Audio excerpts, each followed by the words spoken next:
असली ॻाल्हि इहा आहे त 11,000 वोल्ट असां वटि हाई वोल्टेज आहे। माण्हू उन ते बिना सेफ्टी जे कमु करण लाइ चढ़े थो ऐं उन में जेकॾहिं को हथु लॻी थो वञे त उनखे उहो साड़े उनखे उछले थी। जेकॾहिं उहो कंध भर न आयो त उहो मुअल न आहे। कंध भर अचण खां पोइ उनजो मणको भॼी थो पए, पोइ उहो फिज़िकली उनजो मौत आहे। असां वटि काफ़ी अहिड़ा आहिनि त माई मोटर हलाईंदे करंट में मरी वई, सभिनी माण्हुनि चयो बाबा इहा मरी वई आहे, उनखे दफ़नायो वियो। वॉशिंग मशीन हलाईंदे करंट लॻुसि, उनखे चऊं त मरी वई। पखे में लॻी मरी वई, पर उहो एक्चुअल उहा मुअल न आहे, उहा ज़िंदा आहे। मुंहिंजो ज़ाती तौर ते मां 2 दफ़ा ट्रेनिंगूं कयूं, उन ते किताबु लिखियो आहे, मां पंहिंजी उन कचे पननि ते लिखियो आहे। हिकिड़ो दफ़ो अख़बार अवामी आवाज़ में बि मां आर्टिकल लिखियो हो त बिजलीअ जा मुअल न आहिनि। असली ॻाल्हि इहा आहे त जॾहिं को बि माण्हू कंहिं पखे में करंट लॻे थो उनखे, त उनजे लाइ इहो आहे त 4 कलाकनि ताईं उहो माण्हू ज़िंदा आहे। शर्त आहे इहो त उनखे वर्ज़िश कराई वञे, उनजा फिफड़ हलाया वञनि। जेकॾहिं फिफड़ हलाइण खां पोइ बि नथो थिए त मुंहं में ॾेई उनखे हवा अंदरि ॾियोसि, फूक ॾियोसि, वरी चूस ॾियोसि। इहो मुसलसल जेकॾहिं माण्हू अमल कंदो रहंदो।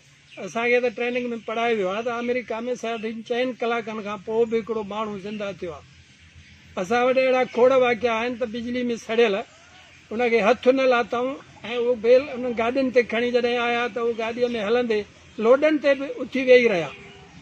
मुंहिंजा ज़ाती तौर ते 2 तजुर्बा हिकिड़ा अहिड़ा आहिनि जेके असां ॾिठासीं त बिजली जे पोल में फाथल माण्हू उहो फाथो बीठो रहियो। तक़रीबन 2 मिंटनि खां पोइ असांजो फोरमैन पहुतो, असां बि पहुतासीं। उहो मथे चढ़ी उनखे पोल ते कमीस खां छिक ॾेई उनखे हेठि केरियो।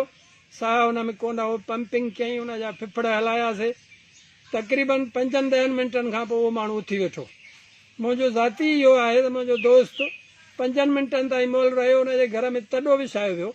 मां उनखे चयो त कोई तॾो न विछाए। उनखे पंपिंग कराई, मुंहं में ॾेई हवा ॾियारी। उहो माण्हू उनखे मां पंधु वठी डॉक्टर ताईं वठी वियुसि, जिते मां उनजी फस्ट एड ॾियारी। ॿी इहा ॻाल्हि आहे त असां वटि हिकिड़ो मशहूरु आहे त जेकॾहिं को माण्हू बिजली में फाथो त उनखे माण्हू डुकंदा त बाबा खीरु पीआरियो।